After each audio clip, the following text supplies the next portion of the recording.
been a while since Hyundai has launched the i20 in the Indian market. It's been a couple of years since the i20 has been there in the Indian market. Hyundai has launched the second generation of the i20, and this is the second generation of the i20 just behind me. Last time I reviewed the i20, which was in a Magna version. Most of you requested me to do a review on the Astra version. Well, today I have the Sportz version, which is a notch above the Astra version, and I'll be reviewing this all over again for you guys. I hope you guys enjoy this video. Let's get started.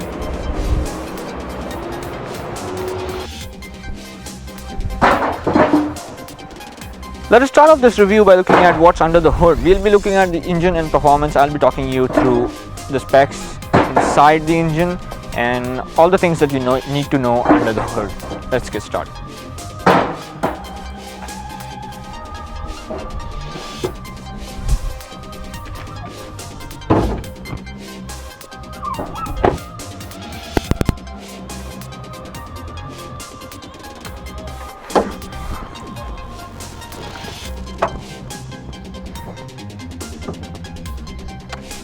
Now, behind me is the petrol version of the i20 Sportz. This is powered by a 1197cc petrol motor, which has a horsepower of 83 bhp and a total torque of 114 Newton meters. This is a 4-cylinder motor, and its overall fuel efficiency that is rated is 18 kilometers to the liter. What I've been averaging on this motor is 16 kilometers to the liter in mixed driving conditions. There's also a diesel version of the i20. If you want to go for that, the diesel version is available, which is a 1396cc, or you can say 1.4 liter engine, which is also a 4-cylinder diesel engine, and is from Hyundai itself. It's 4 cylinders and has a horsepower of 90 bhp and a total torque of 220 Newton meters. Now next we're going to look at the styling of the car. We'll start off from the front. You can see that Hyundai has totally redesigned the design of the car, and everything in this car is new and has been made over. So starting off in the front, you have these all new bold big headlamps, which are similar to the older ones, but they are very much different still. These are not projector headlamps though, these are just standard headlamps, and this is the headlamps. You have the all new bumper at the bottom with fog lights on either side of the bumper. You have a nice small air dam over here just beside the large Hyundai logo, and you have a big air dam here as well. Underneath this you also have another air dam, and you have the place for the number plate. Coming on the other side, continuing the design from the right hand side of the car, you can see this bold lines going all the way from the front of the headlight to the rear tail light, and you have a bunch of other lines and nice cool segments on the body that really complement the design. Another thing that's different from the normal version of the i20 on this version, on the Sportz version, is you have 195 by 55 section tires over here, and these are 16-inch alloy wheels compared to the 14-inch alloy wheels with the 185/70 section tires on the normal version of the i20. That's, you can say, it's the Astra version of the i20. Coming over to the side, you have these nice electrically foldable side view mirrors that fold when you lock the car. As you can see, as you lock the car, these fold automatically. Coming over to the side, you have this nice door guard over here to protect you from any damages that comes on the door. You have really nice aluminum chrome door handles over here with a button for unlocking the car on the door itself. So this is a keyless entry car also. Coming over to the back side of the car, you can see this nice black matte portion over here that complements the design and makes it feel really beautiful. It feels like it makes the car feel more sportier and much better. Now if you will come to the rear end of the car,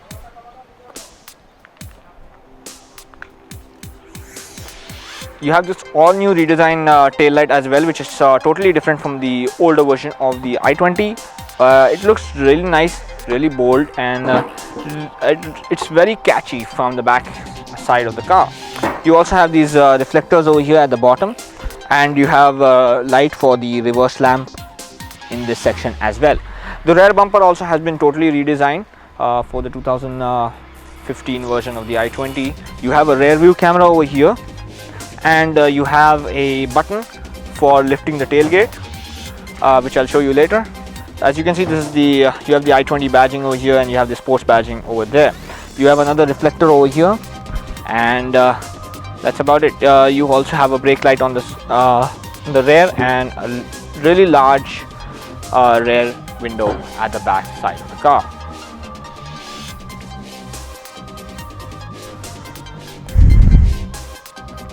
Now we'll take a look at the interiors, and before we get started with the interiors, I want to show you the key fob of this car. This is a keyless entry car, so you have a really nice key over here, which looks really nice, and the key pops out if you want. If the remote is not working, for instance, you can open the car with this key that sticks in the remote itself. Now there are two ways you can get inside the car. One is using this key fob. You can unlock the car using this key fob.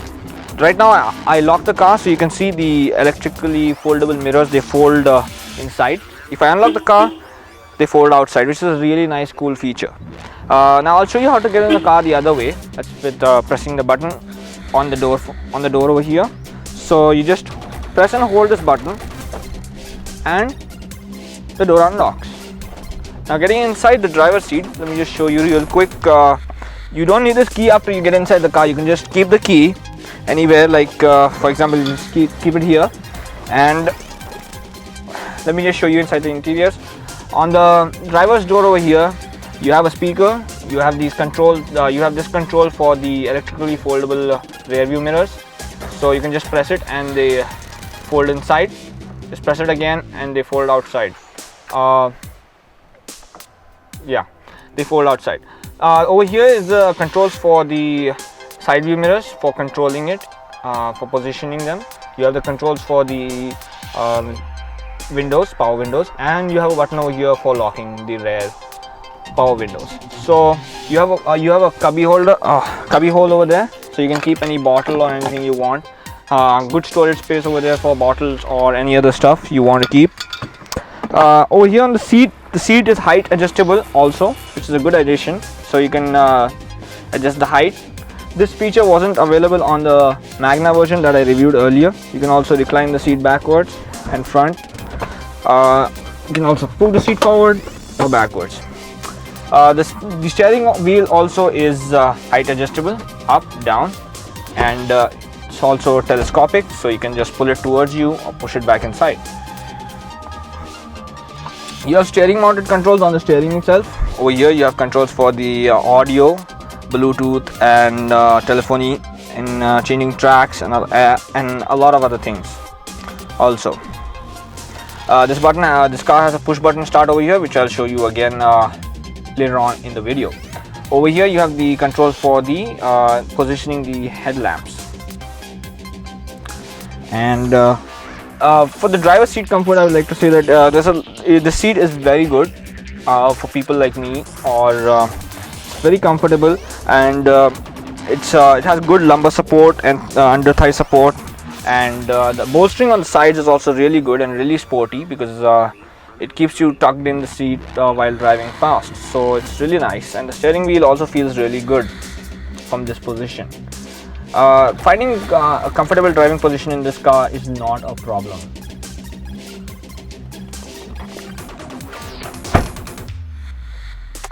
Okay, getting further into the interiors, let me start off from this center console over here. You can see it's been totally redesigned and is very much different from the older i20. And the older i20 only had a single color combination. This over here we have the beige and black interiors all around the cab, all around the interiors of the car, which looks really nice, and it gives a more refreshing feeling in the inside of the car. You have a nice inbuilt audio system over here that supports Bluetooth as well as MP3. You have a CD player, that supports MP3. You have a small screen over here that displays the information about the audio, of course. And underneath the audio system, you have the climate control system that also supports. It has a rear defogger. You have the button for the rear defogger and a lot of other controls for the climate control. Below this, you have a small slot for insert for storing your business cards or credit cards or anything like that. Here you have the all new redesigned gear shifter with which is leather wrapped and feels really nice. It's a very light gearbox since this is a petrol version. You have the handbrake and you have two cubby holes over here, one slightly smaller and one slightly bigger, where you can store your bottles. And over here in the front you have a slot for the auxiliary audio input. You have the USB and you have a port for the 12-volt power outlet. You also have a nice big glove box that fits a lot of stuff. As you can see, it's filled up with a lot of stuff in there and can accommodate a lot of stuff. It also has a great build quality. One of my viewers in my other video of the i20 asked me how to insert a CD into the CD player, so I'm going to show you just how to do that. So you can just press this and just turn on this car. You can just insert the CD and just play it, but I'm going to turn this off. So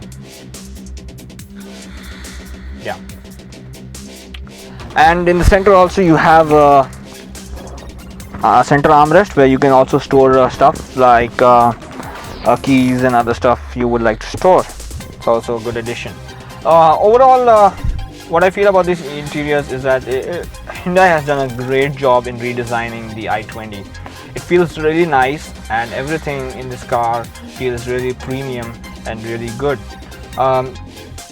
Especially I like this nice new beige and black combination in the interiors, and this center console feels really nice and is really beautiful. Before I end this video, I also want to show you the rear view mirror, which has a rear view camera which lights up when I will start the car. To start the car, you just need to keep your key anywhere inside the car and just hold the clutch and press and hold this button, and the car starts right away. So if I put the car in the reverse, you can see that the rear view camera turns on, and that can help you while reversing the car. Let's say suppose if you don't want this camera, you can always use this turn off button and you can turn off the camera. You also have a sunglasses holder over here where you can store your sunglasses, and you have the lights, shade, and 3 O-blank handles all around the car. Now another thing that I forgot to show you while I was talking about the driver's seat is the speedometer section over here. Now this is an all new redesigned speedometer section over here, and you have a few new elements over here. You have the tachometer on the left hand side, you have the speedometer on the right hand side, and you have a totally renewed MFD multifunction display in the center that shows a lot of information, including your speed, your outside temperature, your coolant temperature, your estimated miles per hour, your estimated fuel, the amount, the number of kilometers the car will go on the current fuel, and a lot of other stuff like the time, and you've got a bunch of other stuff as well in the multifunction display. That's a really good addition as well. You can also control the MFD from the steering wheel. Now we'll take a look at the rear seat comfort and legroom.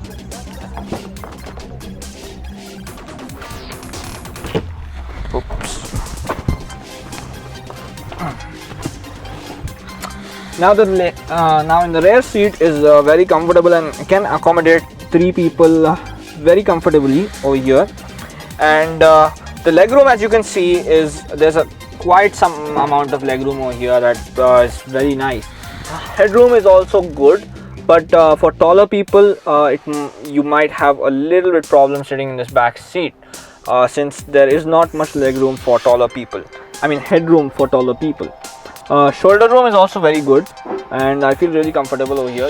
However, you do not have height adjustable rear cushions over here. These are just fixed, but I think for a person of my height, I think this position is more than accurate. The one thing I like most about this seat is it's very comfortable, and the cushioning on this is nice and soft, so it feels really nice. You also have a rear AC vent over here, and on this side of the door you have cubby holes, and you can store one bottle over here as well. And then you have the control for the power windows, and you have another cubby hole over here as well. You also have a speaker. You have a 4-speaker system in this car, and you have a light over here that illuminates, and you can use it while driving on long drives. Another thing that I like about this car is the transmission tunnel isn't really huge like the Polo, so the person sitting in the middle will have a good seating position over here and does not have to suffer the huge transmission tunnel that's a problem with many cars these days. The seats is very comfortable, and I think that this car can be adequate if you are wanting to go for a long drive in this car. It's going to be a really comfortable ride in this back seat. Now let us look at the boot space in the all-new Hyundai i20 Elite. To open the boot, you can either use the button on the key fob, or you can press and hold this button over here at the bottom, which opens the hood. You can lift it all the way up. You have a nice parcel tray over here that can be removed, and over here you have a large boot of 285 liters, which is slightly less than the one on the Volkswagen Polo, but is a lot bigger than the one on the Suzuki Swift.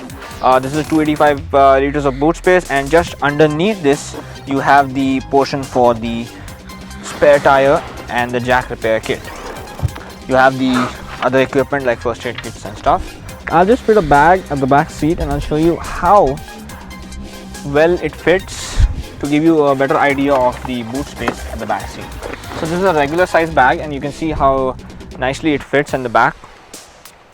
Take a good look, and that's how nicely it fits. So you can fit a few of these bags, you can fit a few hand carries, and it will accommodate some amount of luggage for your long journeys with ease.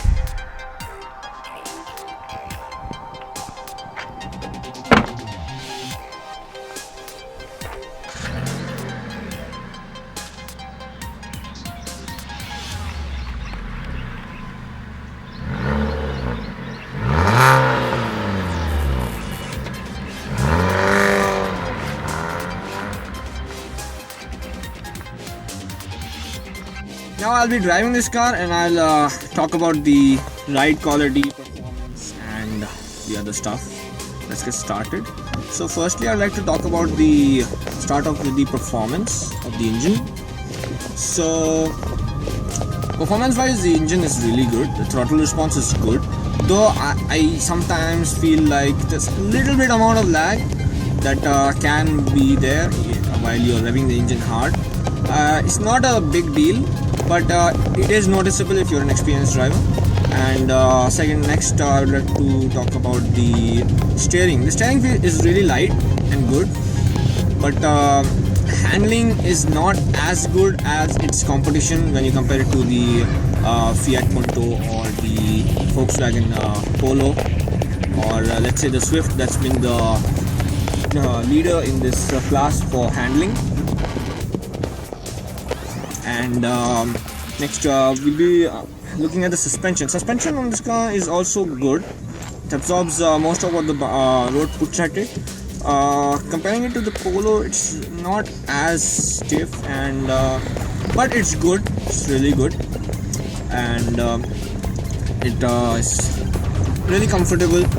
Even the driver's seat here is comfortable, and the support is good. I really like the driving dynamics of this car. It's pretty good, but it could have been better. They could have improved the handling, and the steering tends to get stiffer while you're on the highways, which for some people might be a good thing, and for others might be a bad thing too. It depends on your own likes. So that's about it for the ride quality. And also, before I end this, I would like to speak about the gearbox of the car.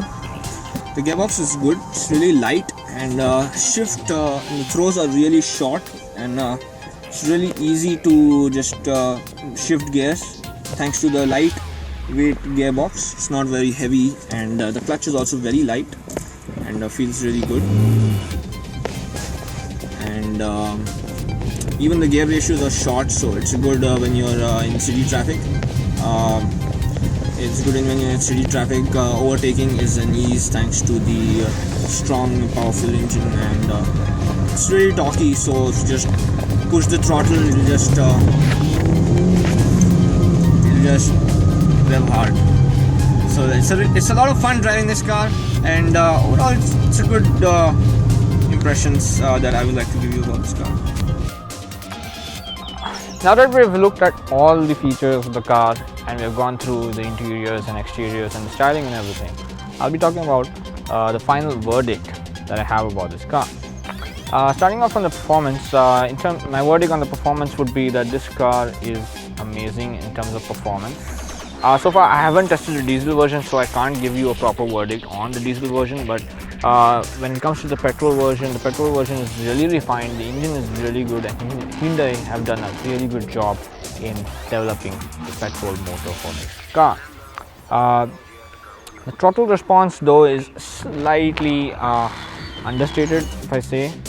It's not as efficient as I would want it from a petrol car, but it's not that bad. It does the job and it's really good. When it comes to the styling, in terms of styling, Hyundai has done a very excellent job styling this car. It looks sexy from every angle, and it's one of the best styling cars in this segment. I can go up to saying that this is the best styled car in this segment. It has really good design, and I think they could have done a few additions to the style by including projector headlamps that would improve the headlamp power in the night, which is just a standard headlamp, and that's about it. I think apart from that, everything else in the outside is really good. In the interiors, I really like the interiors, how they design the interiors. It feels really nice and really cool, funky, and it's a very, a simple and calm interior section. Plus the nice new beige and black, the combination of the interiors is really nice. It feels good and it feels premium. Build quality of everything inside is good, and one thing that I really like in the interiors is the comfort. The seats are really nice, they're comfortable, they're soft, and they absorb you inside it, so they feel really nice. Legroom and under thigh support in the back seat is good, but the headroom is slightly less, which I think could have been improved, and that will be a problem for taller people. So if you're accommodating taller people in the back seat, I think it's going to be a little bit of problem on the back seat. In terms of front seat, the driver's position and the passenger side beside the driver, those seats are really nice, really comfortable. They have good bolstering and good under thigh support, very comfortable, very nice. Something that I really like is some more things I really like about in this car are the addition of rear AC vents, and you have the aux and USB and Bluetooth inbuilt. However, you do not have an SD card support on the music system, just like you have on the Polo.